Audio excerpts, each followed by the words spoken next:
Well, we ran into a messed up audio for the last session, which is deeply tragic for me because I really wanted to have this entire sequence of play recorded and as an understandable, reviewable unit without fail. But we were thrown off of that. So, what happened during our second Mercap session? Well, one thing is a general point that I'm very happy to have thought about and very happy to have the players dive into it with me. That the Mercaps do live in a physical environment. They don't just make up reality whole cloth, upon one another and themselves all the time. But the interface between what is physical, what is, strictly speaking, perceived and massaged by the individuals, and what is literally changed in some responsive way, some kind of genuine change to the region, is deliberately left vague. Now, in doing this for the first session, emphasizing the impacts of views of reality upon one another to the point where a character can literally be translocated into what is basically another dimension.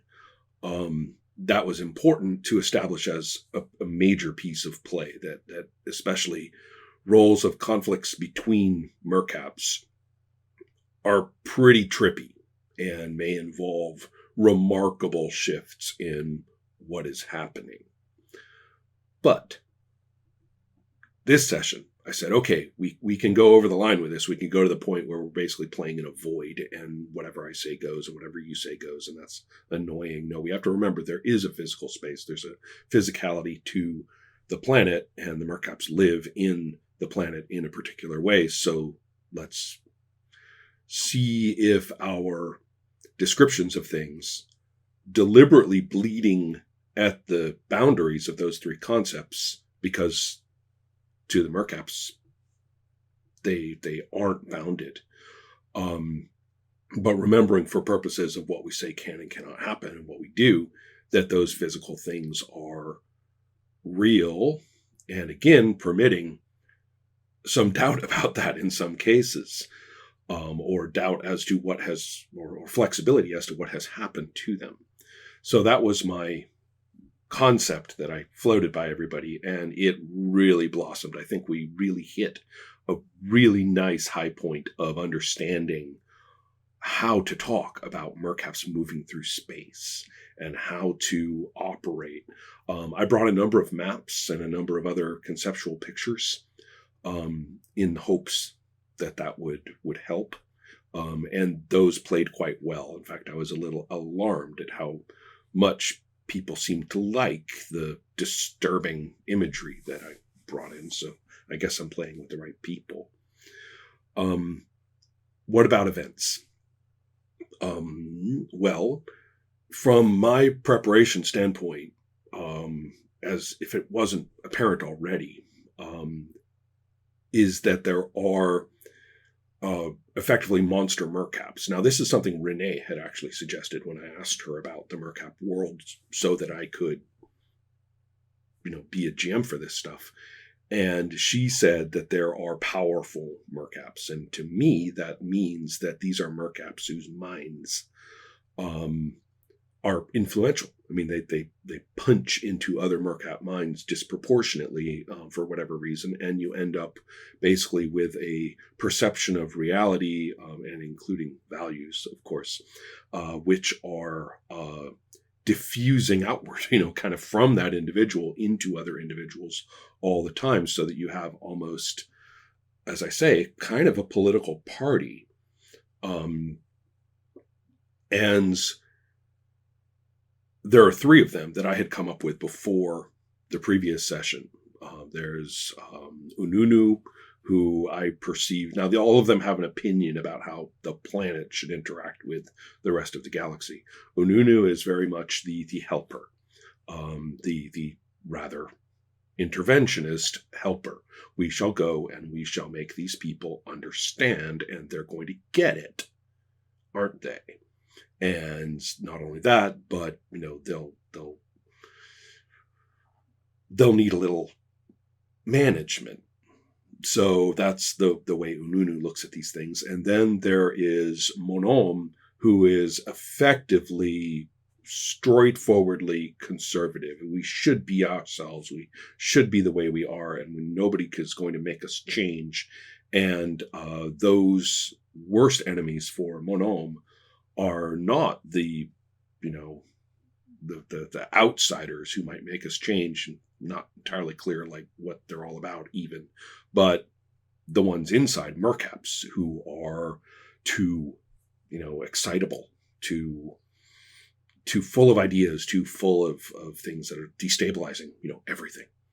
So that's Monom. And then there's one that we didn't meet yet in the previous session, who's Velvelv.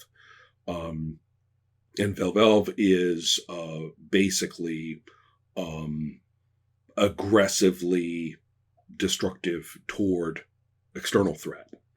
And granted, I mean, the imperial Mercap policy has been negated by treaty, or another way to look at it is that there's no way they can get away with it anymore. But it was always kind of inadvertent in the first place. That's what a lot of people didn't understand about the Mercaps, is that their Imperium can happen based on the way that they interact with other species, particularly when they go and stay with them or visit or travel among them, like Dukan did. And Velvelv's take is not imperial so much as just do damage, get some destruction out there, expunge the threats. And not very imperial, but more just hawkish in a purer form, I suppose. So the three of them seem to have very different viewpoints. And this kind of picture is, the picture of all the little faces is kind of indicative of how each one, kind of exists in the social fabric of Mercapdom, which is reflected physically, of course. And one might think that they're very different points of view, but they're kind of not. There are policy overlaps among any two of those points of view and among all three of them, with which I think we are all painfully familiar. And that's very much what is happening across Mercap, the planet, right now. The clashes among those three outlooks and the fallout or the effects of accord among all three of them are actually occurring. So none feel this as deeply or as keenly as the Senzu, the alien species who's got their colony on the planet. And I really I fell in love with the Senzu. I mean, I made them up just before we started to play last time and kind of felt my way into playing them a little bit. And now I am loving them. And arriving at the Senzu space, which used to be overseen by Monom, or in the Monom, orbit, ambit, both, is now overseen by Velvelv, and effectively the Senzu are at war.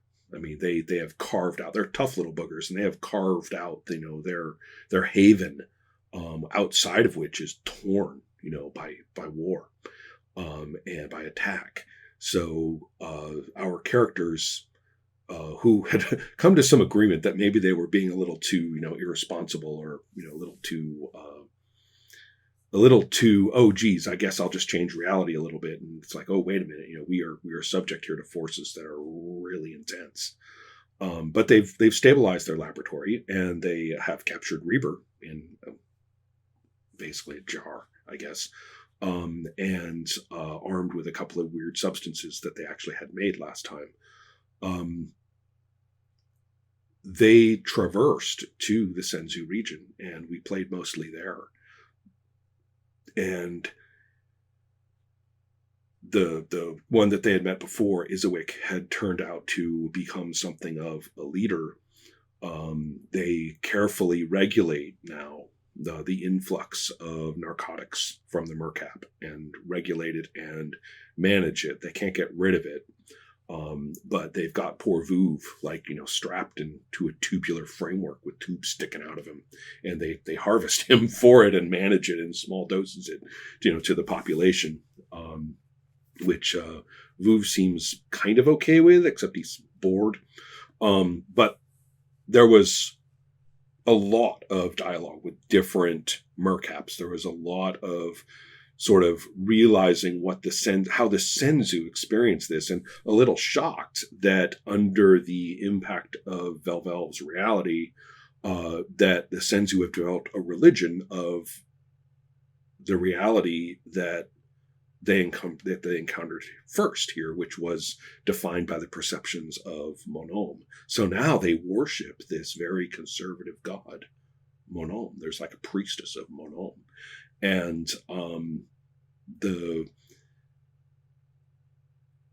their approach to things and how they wanted to do things was looking pretty good. Izowick was actually pleased to see Dukan again, and really liked the idea that there were Mercaps who weren't trying to kill them. And it was looking good. A failed roll on Renee's part to resist the reality of Velvelv actually transformed Dukan into a conduit for an attempted assassination on Izowick. And these horrific fungoid monstrosities, were unleashed out of Dukan's very form, right? We got, you thought we were trippy in the previous session. We got real trippy in our descriptions. All the players are like really looking at, a successful roll and saying, well, I could use the die, but I want to be trippy, and so they say all sorts of crazy shit. All three of them do that. So, anyway, they thwart the assassination attempt with a certain amount of very successful effort, except that Divid, Jerry's character, having failed the roll during the combat against the things, is now himself the conduit for Velvelv's, malevolent reality's impact upon this inside the Senzu Enclave. So things are pretty action-packed and pretty strange and pretty scary. So we're in the middle of this right now, and I am loving it, basically. So onward.